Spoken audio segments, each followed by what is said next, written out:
Hi everybody, Steve from Steve's Makerspace here, and today we are back in Gamecraft looking at some hacks that GenMGW told me about, including giant trees, skinny trees, we've got pistons that float in the air, this funny little vehicle that GenMGW built that flies up into the air.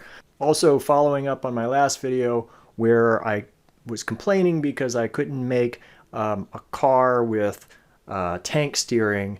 I figured out how to do some tank steering with 6 wheels, so I'll be showing you that too. So let's go take a look at all this stuff. So first let's just take a quick look around this map. This is by a landscape by GenMGW. He had posted it to the RCX Discord landscape sharing channel. We'll take a bit of a tour of that in a little while. But when I started looking around the world, I noticed some of these trees are really big, so I asked GenMGW how he managed to get the tree so big, and he explained it to me. So what you do is you put a regular block plus a tree in your hotbar. You start with the block and start to scale it up, and then you stop and switch with your hotbar over to the tree. Now, of course, on October 24th, you'll be able to scale up a tree anyway, but for the next week, you're able to hack the system. GenMGW says that he and several other people discovered this hack independently. It works best with the red fir and the yellow oak. The green cedar is a little more challenging. But you can make trees quite large, and you can also make some amusing trees like this white oak tree that's 1 block wide. GenMGW also said that he made grass, or made something that looked like grass or maybe bushes by putting a tree sideways and then having it stick up, the leaves stick up out of the ground. So here's one of each tree sticking up out of the ground and makes kind of an interesting bushy landscape. So the same thing we did with the trees, you can do with a piston, a servo piston. At least it seems to work in build mode. But when you switch over to test mode, you get something kind of interesting. The piston actually shows up in the midpoint of the large piston. It still works, but it extends to the same height as any other piston. Here's a much larger piston, and as you can see, I can walk completely underneath it. If I put a block on top of the piston, it'll appear above the piston and it'll stay the same height above the piston as the piston extends. And here I'm testing that with a normal piston right next to it, and you can see they're both raising up at the same height. Now I did try this with wheels and engines, and that just crashes the game. But some other things work. Here's a big servo hinge. So it works kind of like the piston. Again, I can walk through this space, no problem. Here's a servo axle, and we'll turn it on.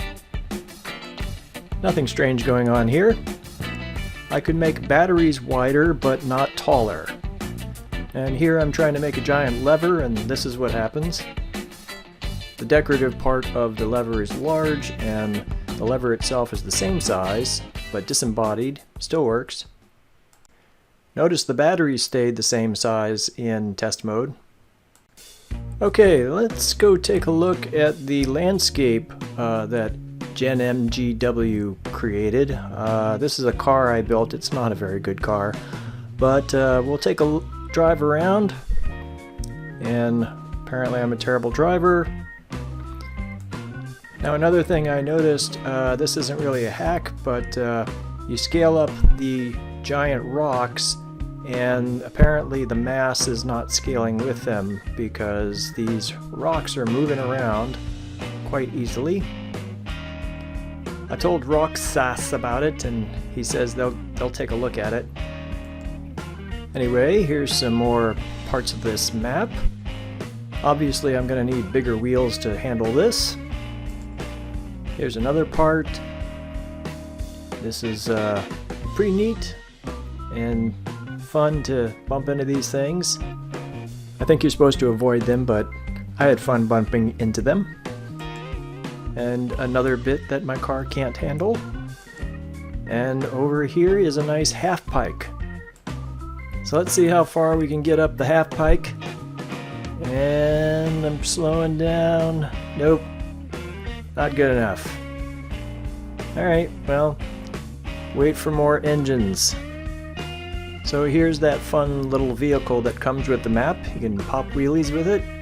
You can spin around. And if you spin around enough, you go flying through the air, which is not normal. I'm sure this is a bug that the devs are going to need to fix, but it's fun. So I don't know if this is going to still work after a week. You might want to jump on this map as soon as possible and have fun while it still works. Okay, now the final bit for this video is this car with tank steering. So I had complained in the last video of mine that I couldn't figure out tank steering, and now I've figured it out, although it's not with 4 wheels, it's with 6. But you can see that it does work quite well. I'm just using W and S to go forward and backwards, A and D to spin around left and right. The tires in front and back are using small motors set with side-to-side setting, I don't know what you call it.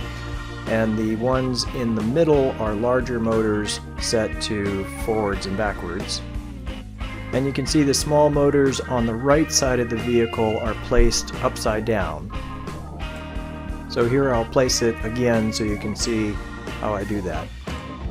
And that's it. That's all I need to say about the tank steering vehicle.